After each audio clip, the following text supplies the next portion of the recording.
Good evening students. अब हम करने वाले हैं थर्मोडायनेमिक्स का एक क्वेश्चन जो कि पूछा गया था जनवरी 2026 जेई मेंस के अंदर। जेई मेंस जनवरी 2026। क्वेश्चन थोड़ा आपको बड़ा लगेगा बट क्वेश्चन देख के आपको डरना नहीं है। सबसे पहले तो आपको क्वेश्चन थोड़ा सा ध्यान से पढ़ लेना है। बहुत इजी क्वेश्चन है पर देखने में थोड़ा सा डर लगता है। आपको सबसे पहले पढ़ना है क्वेश्चन के अंदर क्या दिया हुआ है, 1 mole of an ideal diatomic gas. जैसे ही आपने देखा डायटोमिक गैस तो आपको वैल्यू समझ में आ रही होगी कि हमको गामा का वैल्यू कितना चाहिए होगा, 1.4 दैट इज 7/5। ठीक है। और क्या बोल रहा है, गैस क्या कर रही है, एक्सपैंड कर रही है। गैस एक्सपैंड कर रही है, that means volume increases from V2 to V। ठीक है। नेक्स्ट क्या है, कैसा प्रोसेस है, आइसोथर्मल प्रोसेस है। जैसे ही थर्मल आइसोथर्मल प्रोसेस हो जाता है तो आइसोथर्मल प्रोसेस का मतलब क्या हो गया, change in internal energy equals to 0। और जैसे ही change in internal energy equals to 0 हो जाती है उस प्रोसेस को हम क्या बोल देते हैं, उस प्रोसेस के अंदर हम क्या बोलेंगे कि जो हीट कंटेंट आया है सिस्टम के अंदर वही किसके इक्वल हो जाएगा, वर्क डन के। ठीक है। अब क्या बोल रहा है, इनिशियल टेम्परेचर 27 डिग्री सेल्सियस, कितना वर्क कर रहा है, W joule of the work. अब next stage, if the gas undergoes same magnitude of expansion adiabatically, that means अभी जो पहला प्रोसेस था आइसोथर्मल उसके अंदर वॉल्यूम V से 2V इंक्रीज हुआ था। वही गैस को अगर मैं आइसोथर्मल एडियाबेटिकली क्या करता हूँ, एक्सपेंड करवाता हूँ, दैट मीन्स उसका वॉल्यूम V से 2V की तरफ ही जाएगा। कहाँ, कौन से टेम्परेचर से, 27 डिग्री सेल्सियस टेम्परेचर से। Doing the same amount of work same रहेगा तो फाइनल टेम्परेचर आपसे पूछा जा रहा है डिग्री सेल्सियस के अंदर।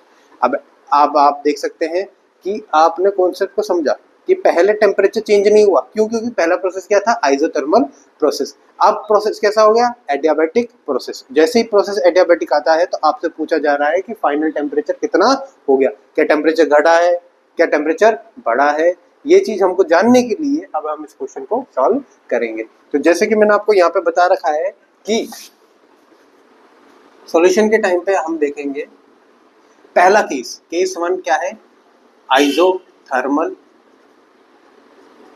एक्सपेंशन। आइसोथर्मल एक्सपेंशन, तो आइसोथर्मल एक्सपेंशन जैसे ही आता है तो हमको दिमाग में सबसे पहले वर्क का जो एक फॉर्मूला है, वर्क के हर एक प्रोसेस के आपको फॉर्मूला याद होने चाहिए। कांस्टेंट वॉल्यूम के लिए वर्क का फॉर्मूला होता है work is equals to 0। Constant pressure के लिए अगर हम फॉर्मूला याद करते हैं तो work is equals to pressure multiplied by the change in volume. अगला हमारे पास आता है आइसोथर्मल प्रोसेस। इसके अंदर वर्क का फॉर्मूला क्या याद किया हुआ है आपने, work is equals to P1 V1 ln V2 upon V1 first. दूसरा आपने क्या याद किया हुआ है, इसका एक और फॉर्म होता है nRT ln V2 upon V1। अब मैं यहाँ पे V2 अपॉन V1 इसलिए लिख रहा हूँ क्योंकि मैं बात कर रहा हूँ आइसोथर्मल एक्सपेंशन की, और जैसे ये कंप्रेशन होगा तो V1 अपॉन V2 हो जाएगा, और जैसे मैंने एक्सपेंशन बोल दिया है तो that means it should be greater than 0, it should be in positive sign. क्योंकि अगर आपको याद हो तो हमने हमारे कंसेप्ट के लिए ये जाना है कि हमको सिस्टम के अंदर रह के सब कुछ ऑब्जर्व करना है। तो अगर हम सिस्टम के अंदर रह के ऑब्जर्व करेंगे और अगर हमारी गैस वर्क करेगी आउटसाइड सिस्टम की आउटसाइड पे तो वो हमारे द्वारा किया गया वर्क हो जाएगा, that means that work should be what, positive. तो ये क्या किस कैटेगरी में आ जाता है, जब अगर सिस्टम इंक्रीज करेगा that means that is expansion का केस आ जाता है। तो वर्क की वैल्यू हो जाती है P1 V1 ln V2 upon V1 या फिर nRT ln V1 by V2 by V1। और हमारे लिए ये इक्वेशन बहुत कारगर रहेगी, तो इसी इक्वेशन को हम यूज कर लेते हैं। तो हम वर्क निकालते हैं, हमारे पास नंबर ऑफ मोल्स कितना दिया हुआ है 1। आर की वैल्यू हमको नहीं दी हुई, हम मान लेते हैं कि आर की वैल्यू आ रही है। ठीक है। टी की वैल्यू हमको कितनी दी हुई है, 27 डिग्री सेल्सियस। अगर हम 27 डिग्री सेल्सियस को 273 के साथ जोड़ते हैं तो वो कितना बन जाता है, 300 केल्विन। और ln V2 अपॉन V1, तो फाइनल वॉल्यूम कितना था 2V और इनिशियल वॉल्यूम कितना था स्मॉल v, तो सेम कैंसिल आउट हो जाएगा। तो हमारे पास जो वैल्यू आती है वर्क की वो आती है 300 R ln2। ये तो हमारे पास आ गया आइसोथर्मल एक्सपेंशन के टाइम का वर्क। आइसोथर्मल एक्सपेंशन के टाइम का work W is equal to 300 R ln2, जो कि ये बोला हुआ है W जूल वर्क हमारे पास आ चुका है। अब हम देखते हैं next adiabatic expansion. Again it is an expansion process. अगर फिर से ये एक्सपेंशन प्रोसेस आता है तो हम प्रोसेस के अंदर फॉर्मूला क्या याद रखते हैं, W is equal to N R T 1 minus T2 divided by 1 minus. इसी को ही हमने याद करा हुआ था कैसे, P1 V1 minus P2 V2 divided by gamma minus. अब यहाँ पे आप 1 माइनस गामा गामा 1 से आप कंफ्यूज ना होए, क्यों? क्योंकि यहाँ पे आपने लिखा हुआ है P1 V1 जो कि होता है NR T1, P2 V2 जो कि होता है NR T2। उसमें से NR को जब आप कांस्टेंट लेंगे तो T1 माइनस T2 लिखा आएगा। वही नेगेटिव उसी साइन को मैंने कंपनसेट करने के लिए क्या कर रखा है, यहाँ पे V1 माइनस V2 लिखा हुआ। अगर आप इसी के ही इक्वेट करना चाहेंगे तो आप यहाँ से ये वैल्यूज को हटा देंगे तो आपको P2 V2 minus P1 V1 मिल जाएगा, और यहाँ पे नीचे आप क्या कर देंगे 1 माइनस गामा। तो आपको ये भी फॉर्मूला याद होना चाहिए, sometimes it can be useful for you.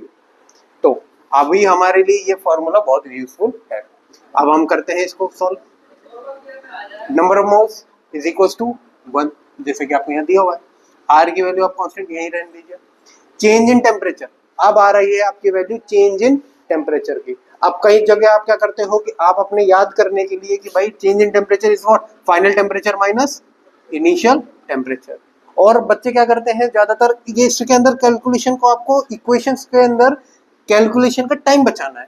तो अगर आपने यहाँ पे T1 की जगह टी ए फाइनल के अगर आपको निकालना और आप इसको सबको केल्विन में लेके चले तो टी इनिशियल को आपने 273 प्लस 27 किया तो आपको अल्टीमेटली सब्ट्रैक्शन या फिर पॉजिटिव यानी सब्ट्रैक्शन या फिर एडिशन के टाइम पे आपका अगर दो टेम्परेचर आ रहे हैं तो आप अगर इसको केल्विन्स में कन्वर्ट नहीं करते हैं तब भी ये आपको सेम आंसर देगा। अगर आपको यकीन नहीं होता है तो आप एक बार इसको ट्राई कर सकते हैं, पर मैं आपका टाइम बचाने के लिए आपको बता रहा हूँ कि डेल्टा टी जैसे ही आ जाए आप उसकी वैल्यू डिग्री सेल्सियस में भी लिखेंगे तब भी आपको आंसर सेम मिलेगा। तो मैं डिग्री सेल्सियस में ले रहा हूँ तो मेरे लिए फाइनल टेम्परेचर ही तो निकालना है TF minus 27 divided by 1 minus gamma. जैसे कि मैंने आपको शुरुआत में बताया था कि डाया एटॉमिक गैस दिया हुआ है, जैसे ही डाया एटॉमिक गैस है तो गामा की वैल्यू हो जाती है हमारी 7/5, 1/7/5। इस वैल्यू को अगर हम सॉल्व करते हैं तो हमारे पास क्या आता है 1 minus 7/5 that is minus 2/5, minus 2/5। अब इस वैल्यू को मैं ऊपर ले जाता हूँ तो मेरे को क्या मिलता है 5/2 R। अब ये जो माइनस साइन था ये माइनस साइन कौन एब्जॉर्व कर लेगा, ये एब्जॉर्व कर लेगा। तो 27 माइनस टी ये हमारा सेकंड वर्क आता है। तो आप ये देख पा रहे हैं कि पहले हमने आइसोथर्मल एक्सपेंशन का वर्क निकाला था और ये अभी हमने निकाला एडियाबैटिक एक्सपेंशन का वर्क। एक्सपेंशन हो रहा है, वॉल्यूम सेम है, as well as the work must be, ये देखिए सेम अमाउंट ऑफ वर्क। तो अब इक्वेशन नंबर 1 और इक्वेशन नंबर 2 को हम यहाँ पे क्या करेंगे, इक्वेट करेंगे। कर दिए। जैसे कि मैंने अभी आपको बोला कि ये हमारा आइसोथर्मल एक्सपेंशन का वर्क है और ये मेरा एडियाबैटिक एक्सपेंशन का वर्क है और इसको मेरे को क्या करना है, इक्वेट करना है। तो मैं इस इक्वेशंस को इक्वेट कर देता हूँ। तो 300 R ln2 is equals to 5/2 R 27 minus TF। अब आप यहाँ देख पा रहे हैं R से R कैंसिल आउट हो जाएगा, 5 से ये चीज कैंसिल आउट हो जाएगी, कितनी 60। ये वैल्यू इधर आ जाएगी, कितनी हो जाएगी 120। ln2 की वैल्यू हमको निकालनी है आती है, हमको पता है ln2 की वैल्यू कितनी है 0.693। बट हम यहाँ पे देख पा रहे हैं कि जो हमारे ऑप्शंस है वो सारे बहुत बहुत दूर हैं। तो अगर हम अप्रोक्सीमेशन के हिसाब से चलें तो हम ln2 की वैल्यू लिख सकते हैं 0.7, ln2 की वैल्यू लिख सकते हैं हम 0.7। और यहाँ पे वैल्यू मेरे पास कितनी बची 27 माइनस टी। 12 सत्ते 84, तो हमको ये वैल्यू मिलती है कितनी 84 which is equal to 27 minus T F. अब इसी वैल्यू को अगर मैं इधर ले जाता हूँ यानी क्रिस क्रॉस करता हूँ, मेरे को मिलता है T F is equal to 27 minus 84, जो कि आता है माइनस 57 के बराबर।